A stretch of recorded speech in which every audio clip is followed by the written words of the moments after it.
সজনে ডাঁটার সিজন চলছে, আর এই সময় কিন্তু আমরা অনেকভাবেই সজনে ডাঁটা খেয়ে থাকি। আজকে মিষ্টি কুমড়া দিয়ে সজনে ডাঁটার একটি রেসিপি নিয়ে হাজির হয়েছি। আশা করছি আজকের এই রেসিপিটি আপনাদের ভালো লাগবে। আমি প্রথমেই মিষ্টি কুমড়াগুলো এইরকম সাইজ করে কেটে নিয়েছি, আর এখানে আমি নিয়েছি সজনে ডাঁটা। দেখতেই পাচ্ছেন সজনে ডাঁটাগুলো আমি কেটে ছিলে ধুয়ে নিয়েছি। এইবার একটি কড়াইয়ের মধ্যে আমি মিষ্টি কুমড়াগুলো শিফট করে নিচ্ছি আর সজনে ডাঁটাগুলোও নিয়ে নিচ্ছি। এইবার দিয়ে দিচ্ছি ৬-৭টা কাঁচামরিচ, দিয়ে দিচ্ছি 3টা আমাদের দেশি পেঁয়াজ, আর দিয়ে দিচ্ছি ৫-৬ কোয়া রসুন, আর দিয়ে দিচ্ছি সেদ্ধ করার জন্য পানি। আমি এইখানে ২.৫ গ্লাস বা একটি মগে দিচ্ছি, দেখতেই পাচ্ছেন পানি দিচ্ছি। আর এখানে আমি 1 চা চামচ লবণ দিয়ে দিচ্ছি, দিয়ে দিচ্ছি 1.5 চা চামচ হলুদের গুঁড়া, দিয়ে দিচ্ছি 1 চা চামচ ধনিয়ার গুঁড়া। এইবার সমস্ত উপকরণগুলো খুব ভালো করে মিলিয়ে নিচ্ছি। এইবার আমি এটাকে জাল করে নিব, ঢাকনা লাগিয়ে সেদ্ধ করে নিব। এই যে দেখুন আমার মিষ্টি কুমড়া এবং সজনে ডাঁটার তরকারিতে কিন্তু বলক চলে এসেছে। ঢাকনা লাগিয়ে দিচ্ছি, আর ঢাকনাটা লাগিয়ে দিয়ে আমি অ্যাটলিস্ট 80% মতন সেদ্ধ করে নিব। এই যে আমার সেদ্ধ করে নেওয়া হয়ে গেছে। এবার আমি এটা চুলাটা বন্ধ করে দিয়ে নামিয়ে রাখছি।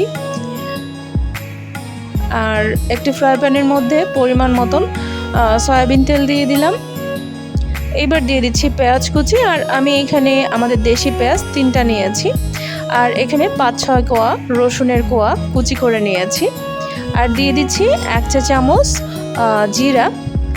আর এই পেঁয়াজ রসুন কুচি আর জিরাটা আমি ব্রাউন করে ভেজে নিব।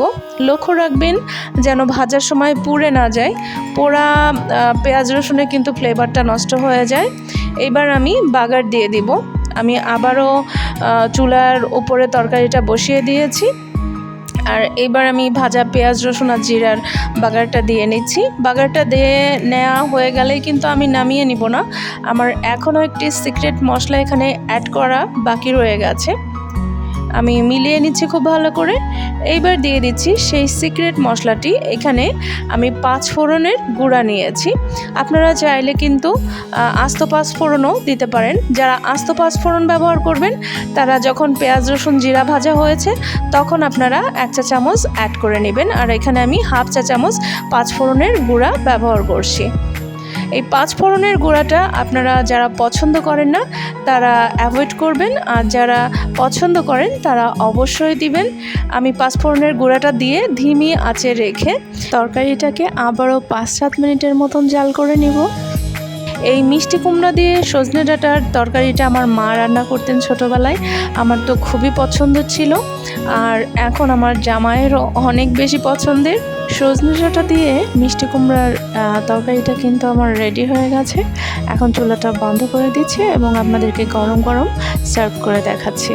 আপনারা যারা এখনও মিষ্টি কুমড়া দিয়ে সজনে ডাঁটার এই রেসিপিটি ট্রাই করে দেখেন নাই তারা একবার হলেও ট্রাই করে দেখতে পারেন, কথা দিচ্ছি নিরাশ হবেন না। আজ তবে এই পর্যন্তই। আপনাদের সকলের সুস্থতা কামনা করে এখানেই বিদায় নিচ্ছি। আল্লাহ হাফিজ। আসসালামু আলাইকুম ওয়া রাহমাতুল্লাহ।